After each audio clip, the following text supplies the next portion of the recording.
잘 듣는 회원님들 안녕하세요. 말 많은 소녀입니다. 오랜만에 찾아왔어요. 사실 그 말 많은 소녀 채널이 존폐 위기에 있었어요. 근데 별로 할 얘기가 없더라고요. 그러니까 출간 후에 유튜브 채널에 출연하고 그리고 뭐 여러 뭐 토크 콘서트든 뭐 이런 인터뷰든 그런 자리에서 뭐 행복이라든가 뭐 성공이라든가 이런 거에 대해서 굉장히 질문을 많이 받았는데 그때 이제 막 뭐라고 꾸며내가지고 이야기는 어떻게 해가지고 넘겨요. 근데 좀 모르겠다는 생각이 드는 거예요. 나도 그때그때 내 감정에 따라서 너무나 답이 달라지고 또 그 당시에 내가 처해 있는 상황이나 뭐 만났던 사람이나 뭐 겪은 일들에 따라서 행복의 기준도 너무 달라지고요. 좀 느긋하고 여유로운 사람들 있잖아요. 그런 분들이랑 만나고 나면은 진짜 어떤 게 답인지 모르겠다라는 생각을 되게 많이 했던 것 같아요. 근데 이제 유튜브의 특성상 약간은 이렇게 사람들이 보고 싶어 하는 걸 많이 보여줘야 되잖아요. 그러다 보니까 열심히 살아라, 자기 개발해라, 그러려면 이렇게 해라.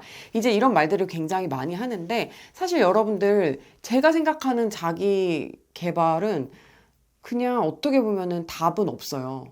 어떨 때는 혼자서 사색하고 생각하고 쓸데없이 시간을 보내는 것 자체가 막 브레인스토밍이 되고 그런 아이디어들이 쌓이고 그때 봤던 콘텐츠들이 나중에 인생에 도움이 되기도 하고 또 어떤 때는 그 똑같은 일을 했더라도 그냥 미드 보며 낭비한 시간이 되어버리는 코에 걸면 코걸이, 귀에 걸면 귀걸이, 이현령, 비현령 이런 말처럼 그냥 갖다 붙이기 나름이라는 생각이 들더라고요. 그리고 저도 이제 지난 영상 뭐 모음집 같은 걸 만들면서 다시 봤는데 결국에 그냥 공통적으로 사람들이 많이 하는 거는 그거밖에 없는 것 같아요. 건강관리, 체력관리. 체력이 어느 정도냐에 따라서 내가 수행할 수 있는 일의 양이 많아지고 그 일의 질이 달라지기 때문에 그런 관리를 해야 되는 거. 그리고 두 번째는 감정관리.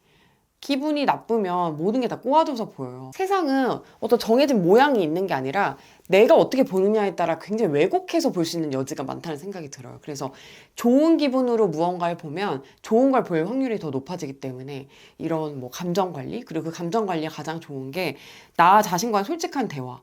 그러니까 내 상황을 있는 그대로 받아들이는 거. 그러다 보니까 기록을 또 많이 권하게 됐던 것 같아요. 그리고 마지막으로 모든 경험을 사람들한테 묻거나 내가 직접 몸소 이렇게 체험할 수가 없잖아요. 그러다 보니까 그런 식견을 넓힐 수 있는 게 독서. 결국에는 다들 똑같은 이야기를 하고 있는 게 아닌가라는 생각이 많이 들었어요.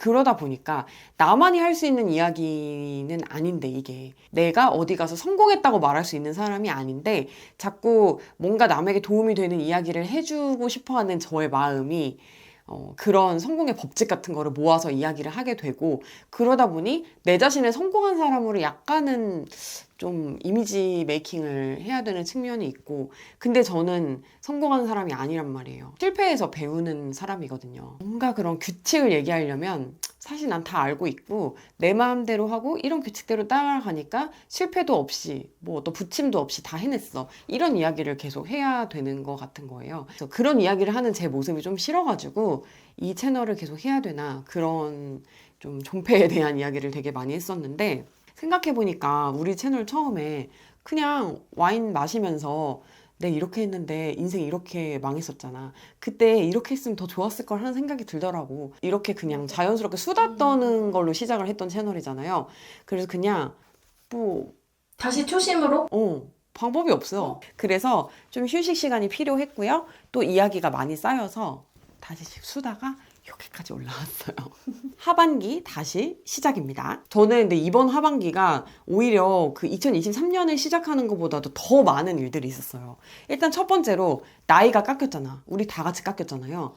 저도 이제 원래 만 나이를 쓰긴 했지만 39살이었는데 지금 37살로 이제 다시 좀 내려왔어요. 그리고 별자리도 바뀌었대요. 어? 어제 이제 제가 무슨 모임을 갔는데 그 자리가 사주 MBTI 퍼스널 컬러 혈액형 별자리 약간 그런 거 이야기 주제로 막 이야기를 하죠. 자기 규정하는 모임이다 이렇게 하면서 이야기를 했는데 거기에서 새로운 정보를 알았어요. 별자리가 바뀌었대요. 많은 분들이 저한테 그걸 물어보셨어요. 어떤 나이가 되면 어떤 과제를 수행을 해야 되고 그런 거에 대한 압박을 어떻게 이겨내셨어요? 라고 많이 물어보셨어요. 밀라논나님이 대화의 희열이란 프로그램에 나오셔서 이야기를 해주신 게 기억에 남아요. 삶이 무슨 숙제야. 졸업했어? 시집가야 돼? 시집갔으니까 애 낳아야 돼? 애 하나 낳았어? 둘 낳아야 돼? 아들 둘 낳았더니 또 뭐라는 줄 아세요? 그래도 딸은 하나 낳아야 돼. 아우 정말 그러니까 숙제예요. 네네네. 근데 나는 이제 살아보니까 이제 젊은 분들은 삶을 좀 축제처럼 살았어요. 축제. 숙제가 아니라 축제. 아니라. 그러니까 즐겁게라는 게 무슨 향락에 취해서 뭐 그게 아니고 정말 즐겁게 어머 오늘 건강하게 눈 떴네? 오늘은 또 뭐 할까? 오늘은 뭘 해서 내 새로운 경험을 쌓을까?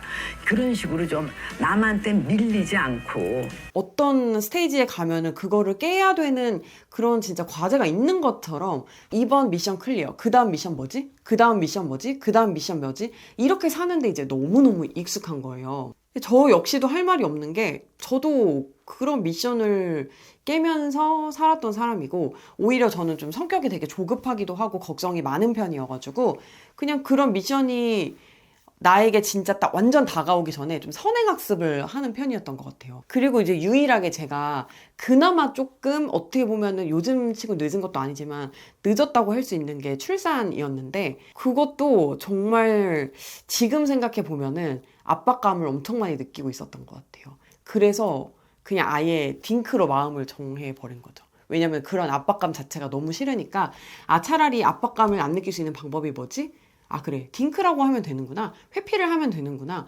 내가 진짜 애를 낳고 싶더라도 그냥 난 안 낳는다고 이야기를 해버리고 주변 잔소리를 차단하면 되는구나. 이런 식으로 생각을 했었던 것 같아요. 그러니까 그럴 만큼 저는 어떤 조급하고 그 나이를 따라가는 거에 있어서의 압박을 굉장히 많이 느끼는 사람이고 그 틀을 안 벗어나려고 하면서 살았던 사람이었던 것 같아요. 어떻게 보면은 난 이제 인생의 대소사는 끝났잖아. 나이 때문에 뭐 그런 거는 이제 저는 끝났다고 생각해요. 둘째는 없으니까. 둘째는 없어요. 둘째 없기 때문에.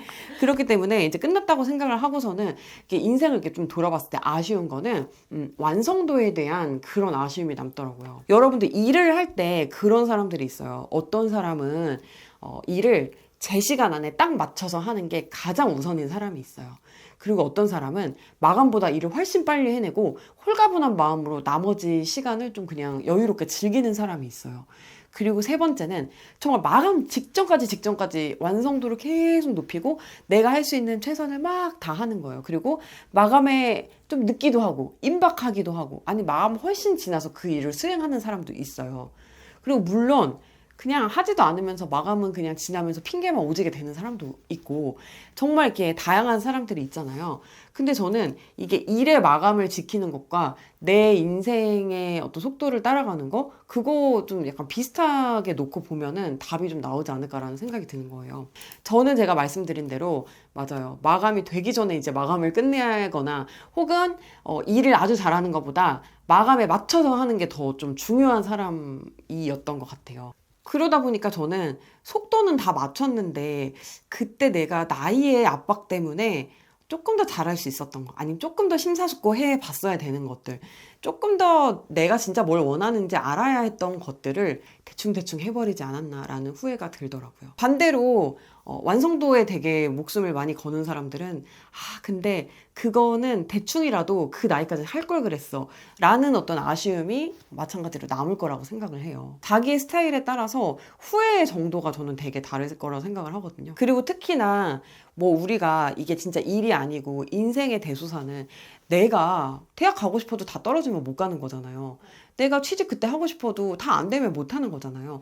내가 어느 나이까지 결혼하고 싶어도 적당한 사람이 나타나지 않아서 결혼 못 할 수도 있는 거고 내가 언제까지 아기를 낳고 싶어도 아기가 안 생길 수도 있는 거고 뭐 배우자가 원치 않을 수도 있는 거고 여러 가지 변수들이 있고 내가 내 맘대로 할 수 없게 되는 거잖아요. 그런 과정에서 패배감을 느끼거나 후회만 있는 게 아니라 이런 것도 있어요. 이게 인생이구나. 내 멋대로 할 수 없는 거가 존재하는구나. 그렇기 때문에 뭘 자꾸 내 계획에 껴 맞추고 내가 뭔가 할 일을 딱딱딱딱 정해서 미션을 클리어하면서 가는 게 아니라 어떻게 보면 주어진 상황을 융통성 있게 받아들이는 방법을 배우는 거 그게 성숙해가는 과정이구나. 이거를 또 배우기도 하는 것 같아요.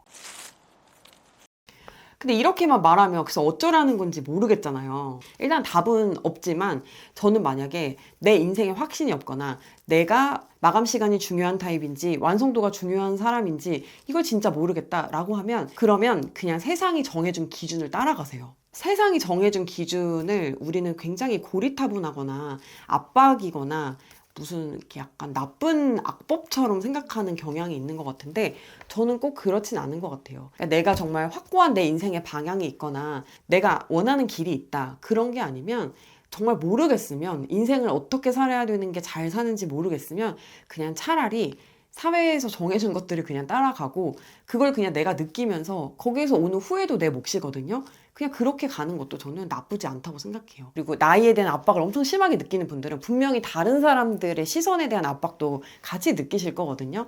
근데 그런 분들이라면 최소한 남한테 설명을 하지 않아도 된다는 그런 장점은 있거든요. 그래서 확신이 없는 사람은 모범 답안을 차라리 따라가라. 그것도 저는 뭐 약간의 솔루션이 될 수 있다 생각해요. 왜 우리가 그림 같은 거 그릴 때도 어떤 사람은 백지를 줘도 색깔도 막 자유롭게 뿌리고 그림도 막 뭐 자유롭게 그리고 할 게 되게 많은 사람이 있지만 어떤 사람들은 채색할 부분은 딱 정해주고 어떤 색으로 칠할지 1, 2, 3, 4번 번호를 매겨주는 게 더 쉽고 수월하고 결과물이 좋은 사람도 있는 거잖아요.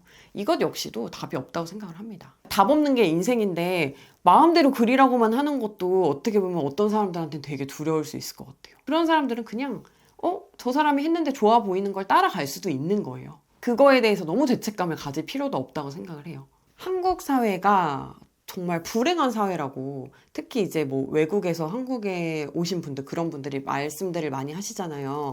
뭐 저는 꼭 동의하진 않아요. 근데 어쨌든 되게 안 좋은 거는 뭐냐면 우리나라가 우울증 유병률 1위라는 거. 근데 그거는 어떻게 보면 조금 행복하지 않다는 것보다는 내가 남들에 비해 못하고 있다는 생각을 되게 많이 하기 때문에 그런 수치가 나오는 게 아닌가라는 생각이 많이 들어요. 땅덩이가 좁아서 그런가? 뭐 땅덩이가 좁아서 그런 걸 수도 있고 그냥 좀 집단주의적인 성향이 그렇게 사람들을 만든다 이런 말도 많고 그냥 이 외국에 가면 좀 그런 거 느끼지 않아?